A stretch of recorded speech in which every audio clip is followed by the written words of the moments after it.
Татврын ерөнхий газрын 2025-аас 2028 оны үйл ажиллагааны стратеги төлөвлөгөөнд 2025 оныг зөвлөн туслах татврын алба, 2026 оныг хэрэгцээнд үндэслэн зөвлөн туслах татврын алба гэсэн зорилтыг дэвшүүлэн ажиллаж байгаа.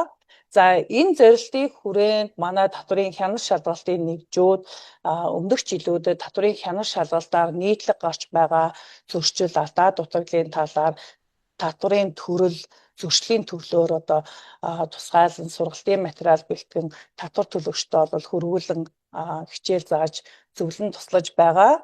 За энэ удаагийн сургалтанд манай иргэн, бичил, жижиг сегментийн татвар төлөгчид ирсэн байна.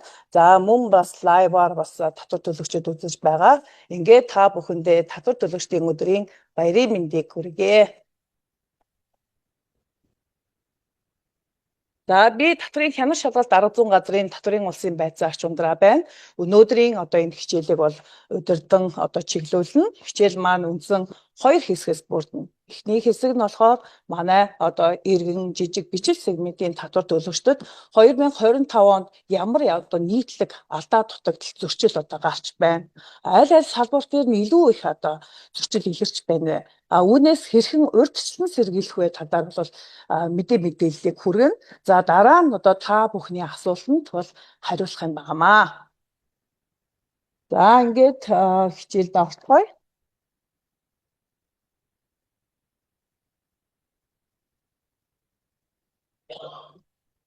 За.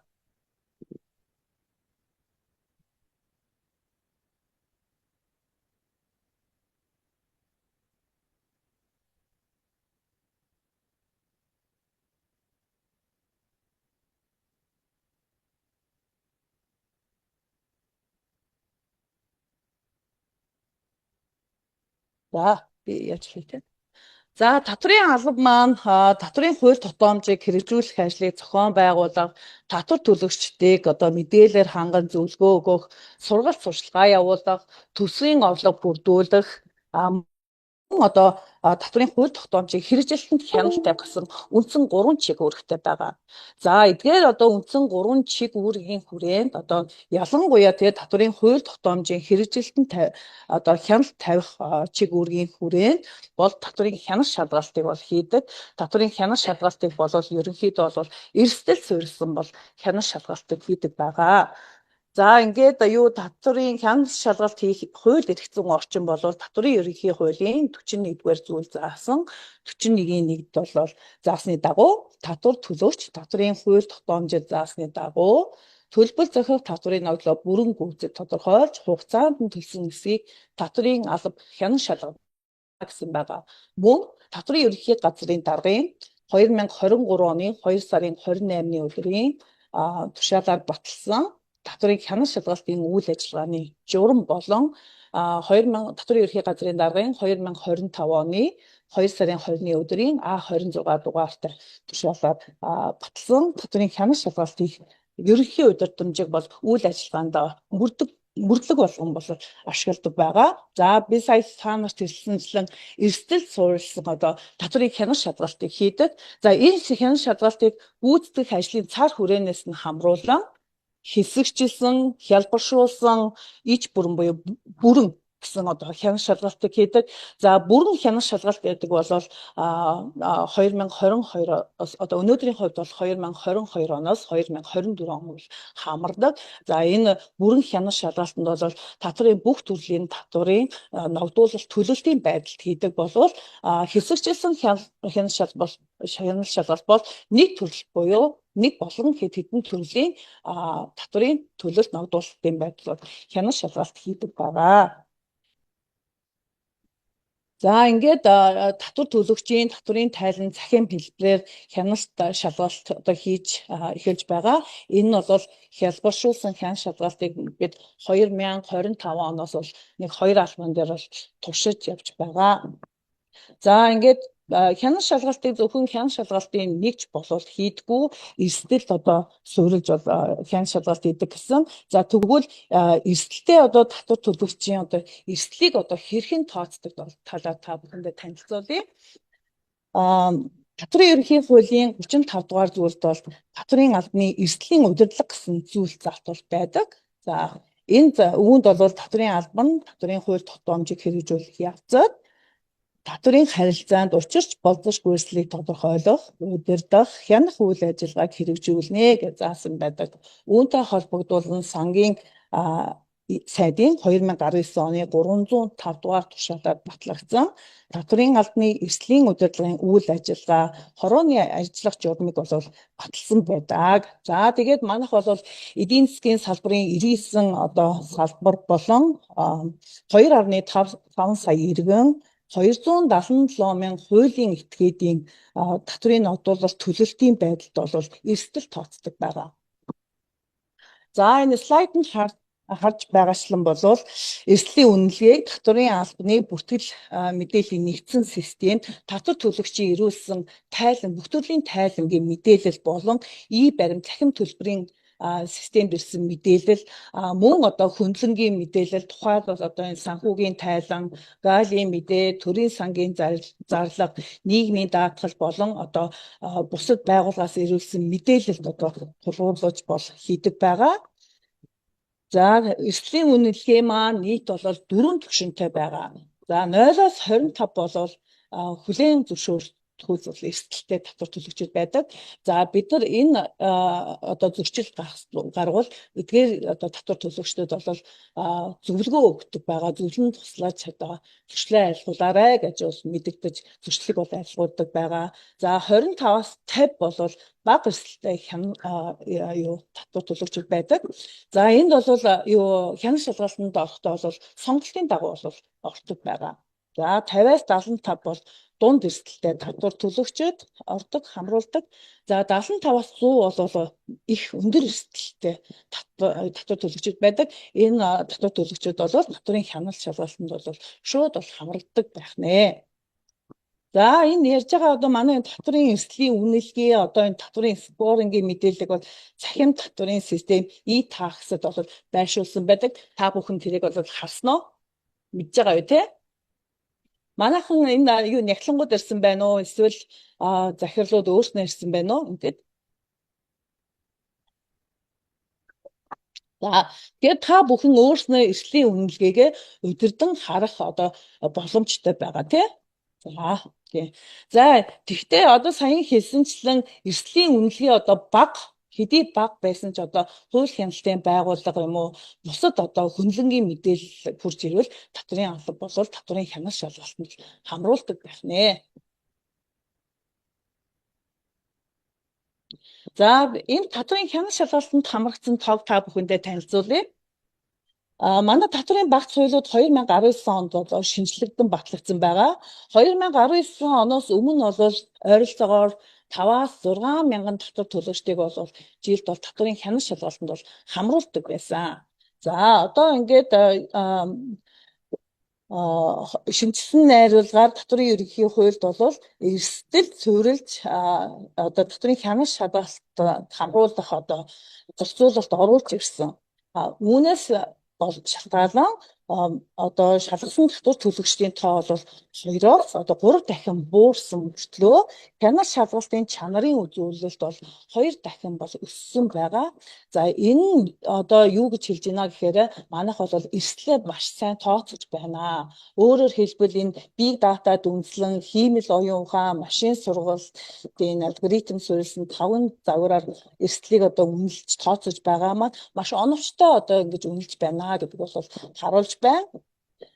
За энэ хажуудлын зүүн буудлын дээр нь бол улсын хэмжээний байдлаар 2023-аас 2025 оны байдлаар бол татврын хянах шалгалтанд хамрагдсан тоо харагдаж байна.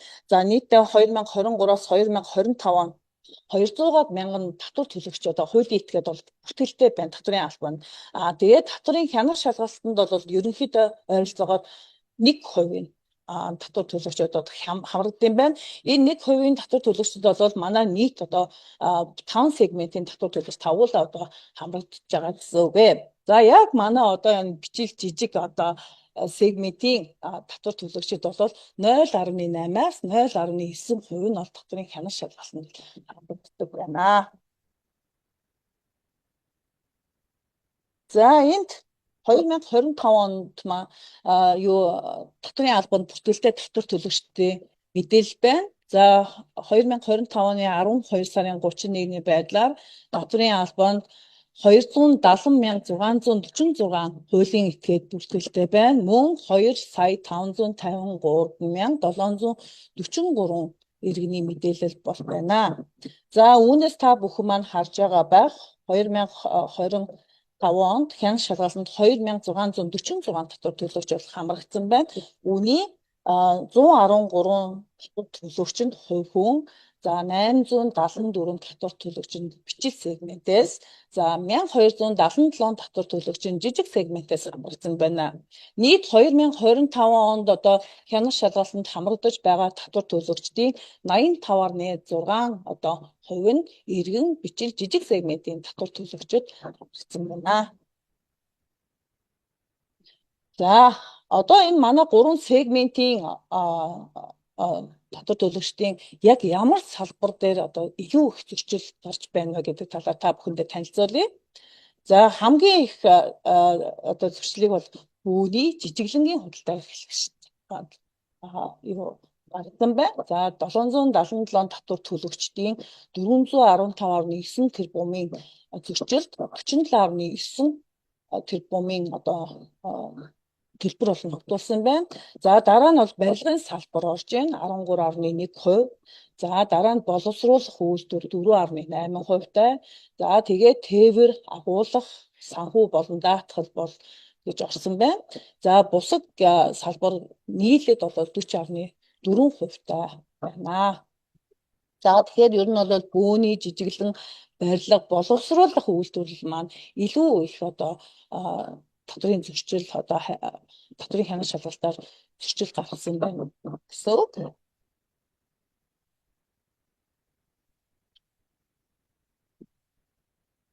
За одоо татварын төрлөөр та бүхэндээ танилцуулъя.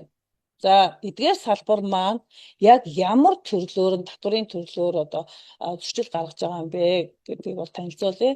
За нийт манайх бол улс орон нутгийн 32 төсөвт бол татварын орлогыг бүрдүүлдэг байгаа. За тэгээд энэчнээс нүүтийнх бол 39.1% нүүдийн татвар дээр хамгийн их зөрчил бол гарсан байна. За дараа нь бол аж ахуйн нэгжийн орлогын албан татвар, тэгээд хувь хүний орлогын албан татвар, дараа нь цалин хөдөлмөрийн хүйс түүнтэй адилхан орлогоо суудсан албан татвар, үйл хөдлөх хэд хөрөнгийн албан татвар бол тэгээд ирэмблэгдээд явж байна. За ер нь бол урд жилүүдийг харахад бол 3 сегментээр бол аж ахуйн нэгжийн орлогын албан татвар бол дийлэнх зөрчлийг эзэлжсэн бол энэ удаа бол нэмэгдсэн мөртгийн албан татварын төлөөр бол илүү их зөрчил гарсан байна. Энэ юутай холбоотой гэхээр одоо хий бичлэлтэй падаан буюу хий бичлэлтэй борлуулалт худалдан авалтын падаантай холбоотойгоор эдгээр зөрчлүүд бол илүү их төлхөө ирсэн байна. За одоо ингээд саяын одоо энэ татварын төрлөөр гарсан зөрчлүүдээ зүйл заалтаар нь яг ямар зөрчил нь одоо гарсан талаар та бүхэндээ танилцуулъя. За аж ахуйн нэгжийн орлогын албан татварын хууль биелүүлээгүй 407.6 тэрбумын зөрчлийн 28% нь бол орлоготой хамааралтай зөрчил байна. За 53% нь бол зардалтай хамааралтай зөрчил. За хугацаанд төлөөгүй зөрчлөл 19%-ийг үзэж байна. За орлоготой холбоотой яг ямар зөрчил гаргаж байна гэдэг талаар хэлье. За нэгдүгээр бол үндсэн болон туслах үйл ажиллагааны борлуулалтын орлогыг дутуу тайлагнасан, хөрөнгө борлуулсан шилжүүлсний орлого тайлагнаагүй, мөн дутуу тайлагнасан, хөрөнгийн орлого тайлагнаагүй, бусад орлого буюу нөхөн төлбөр, хонжирын орлого, бодит ханшийн зөрүүгийн орлого, төлөөний газраас шилжүүлсэн ашиг, за үйл хөдлөх хэд хөрөнгөө шалтгаанаар борлуулалтын орлогоо бол хүлээн зөвшөөрөхгүй байх зөрчлүүдийг бол дийлэнх хувь нь бол гаргасан байна. За ингээд бол аж ахуйн нэгжийн орлогын албан татварын хуулийн 12 дугаар зүйлд бол албан татвар ногдох орлого дээр орлогыг одоо хизээ хүлээн зөвшөөрөх вэ гэдээ бол заагаад өгсөн байгаа. Үүнд бол барааг илгээсэн эсвэл ачуулснаар мөн ажлыг гүйцэтгэлийн хувьд Үйлчилгээний орлогыг хүлээж авсан эсвэл гэрээ хилцэж заасан нөхцөлийг хангаснаар бусад орлогыг бодиттой хэрэгцсэн орлого олсон одоо тухай бүр бол хүлээн зөвшөөрнө гэж заагаад өгсөн байна. Тэгэхээр бид нэр энэ орлоготой холбогдуулан эдгээр зөрчлүүдээ гаргахгүй байх талаар анхаарах шаардлагатай байна. За дараа нь бол зардал 53% зардалтай холбоотой зөрчил илэрсэн. Үүнээс одоо топ 2-ыг одоо ингээд авч үзэхэд бол баримтаар нотлогдохгүй зардал хуулийн одоо дагуу хязгаарлалтууд гэдэг чинь тийм тэр хязгаарлалтуудын зардлаа одоо тооцоолол буруу тооцоод за хасагдах зардлын шаардлага хангаагүй зөрчлүүд байна. Мөн суудагч нь борлуулсан бараа гүйцэтгсэн ажил одоо үзүүлсэн үйлчлэгээний орлого шилжүүлэхдээ албан дотор суудхан авч төсөв төлөөгүй зэрэг зөрчлүүд бол дийлэнх хувийг эзэлж байна. За энэхэд бол аж ахуйн нэгжийн орлогын албан доторын 13 дугаар зүйлдер бол хасагдах зардалд бол тавигдах хэд хэдэн шаардлагууд байдаг тийм. За тухайн одоо татврын тайлангийн хугацаанд тухайн зардал маань хамаарсан байх. За тэгээд төлбөрийн баримт, байгалийн мэдүүлэг татвар төлсөн баримтаар баталгаажсан байх. Мөн татвар ногдох орлого олох үйл ажиллагаатай шууд холбоотой гарсан байх. За зардал бодиттой гарсан бол нэгтлэн бодох бүртгэлийн анх шатны баримтаар тухайн зардал маань баталгаажсан байх.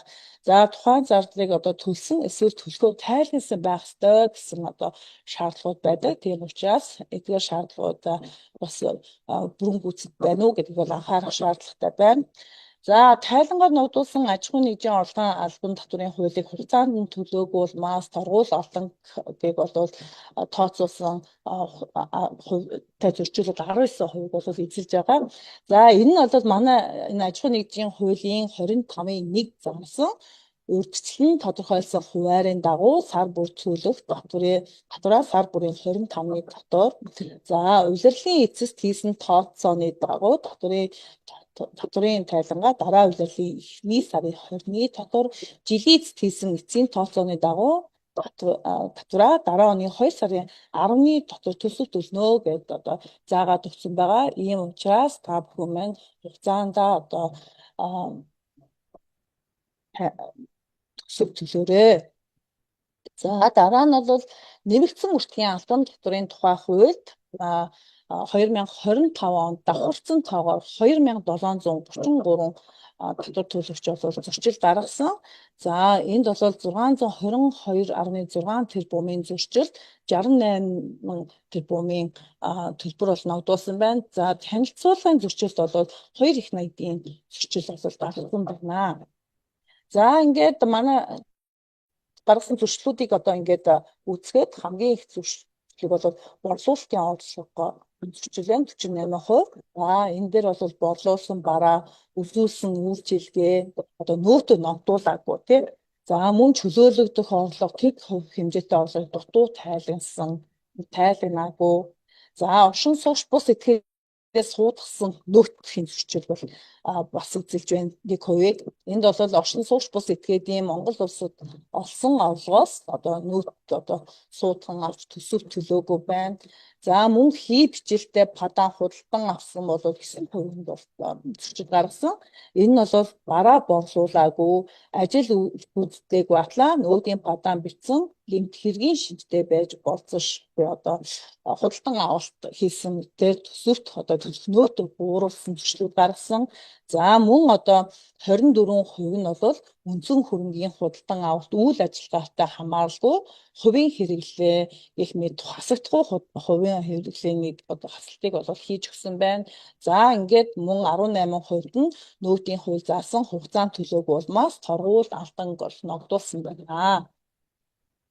За одоо энэ нөөтийн зөрчилдөр бас бид бүхэн нэг том анхаарах асуудал үүссэн. Энэ нь бол төсөв төлөх буюу одоо энэ борлуулалтын орлогод ногдох одоо нэмэгдсэн үртгийн албан татвараа бууруулан одоо хий бичлэлтэй падан гэж яриад байдаг шүү дээ тий. Борлуу хий бичлэлтэй бичих гэвэл борлуулалт талаас нөгөөт нь болохоор худалдан авч хасалт хийдэг тий. Ингэснээрээ бол одоо энд одоо гинт хэрэг одоо холбогдож байна. Эрүүгийн хуульд бол манай татвартай холбоотой 18-ын 3 буюу татвар төлсгөөс зайлсхийг 18-ын 6 буюу мөнгө угаах 18.7 буюу мөнгөн тэмдэгт үнэт цаас төлбөр тооцооны хэрэгсэл хуурамчаар одоо бэлтгэх ашиглах талаар бол тусгасан байдаг. Ийм учраас одоо ингээд эрүүгийн гинт хэрэгтэн бас байна. Тийм учраас энэ тал дээр бол харах хэрэгтэй. 2025 онд бол нийт 249 татвар төлөгчид нийт 2 их найдын одоо зөрчил бол гарсан байна. За манай татврын ерөнхий хууль дээр хуулийн 34-ийн 5 дээр болвол хэрэг одоо ингээд бид нар бол цагдаагийн байгууллага болон хууль хяналтын байгууллагатай хамтран ажиллах талаар бол тусгаж өгсөн байдаг. За тэгээд хэрэг одоо ийм төрлийн зөрчил гарах юм бол бид нар танилцуул мэдээлэлээ бол цагдаагийн байгууллагууд бол хөрвүүлдэг байгаа.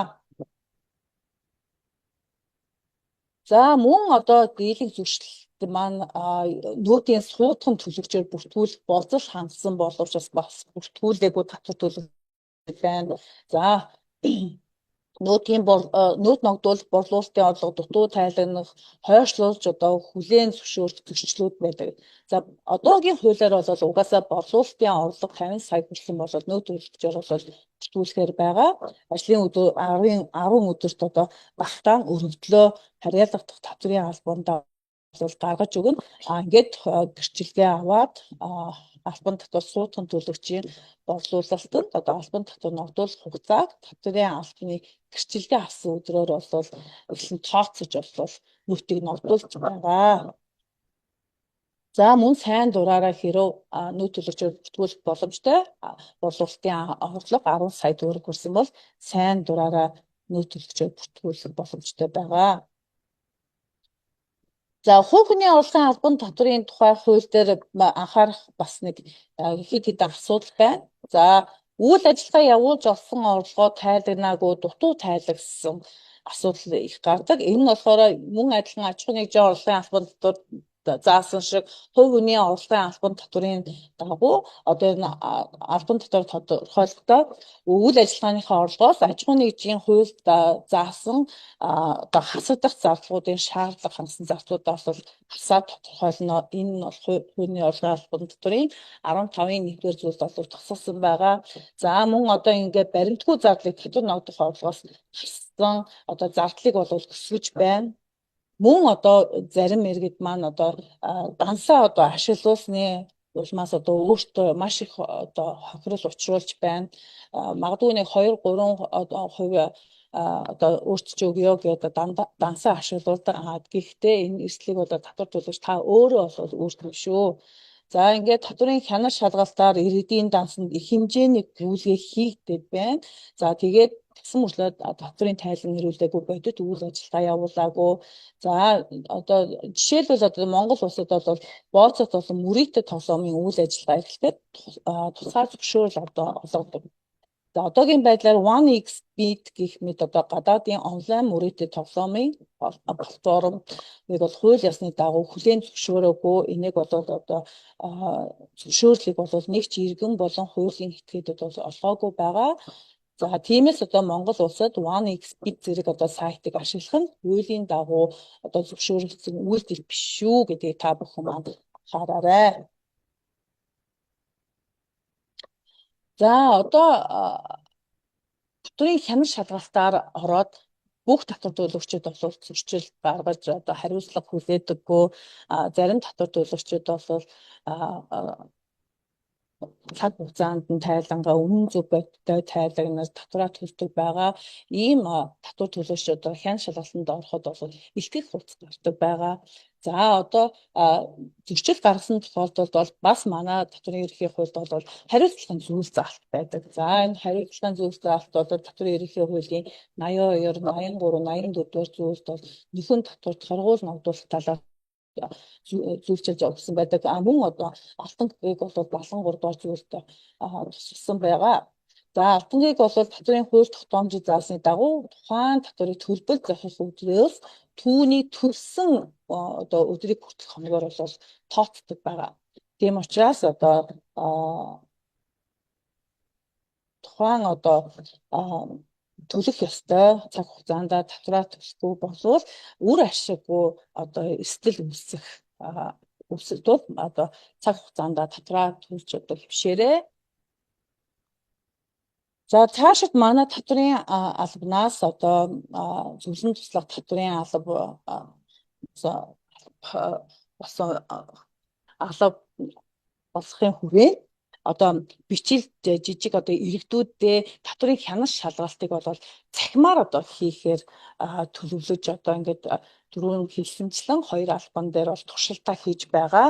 За ингэснээр бол давуу тал нь юу вэ гэхээр заавал одоо татвар төлөгч одоо өөрийн биеэр ирэх боломжгүй манай татврын бүтээл мэдээллийн систем дээр байгаа бааз дээр тулгуурлаад хэрэг эрсдэлтэй татвар төлөгч байх юм бол хяналт шалгалтанд хамрагдана. Ингэхдээ бол бид нар шууд хяналт шалгалтанд хамруулахгүй 3 удаа бол татвар төлөгчид бол мэдэгдэл одоо хөрвүүлэх юм аа.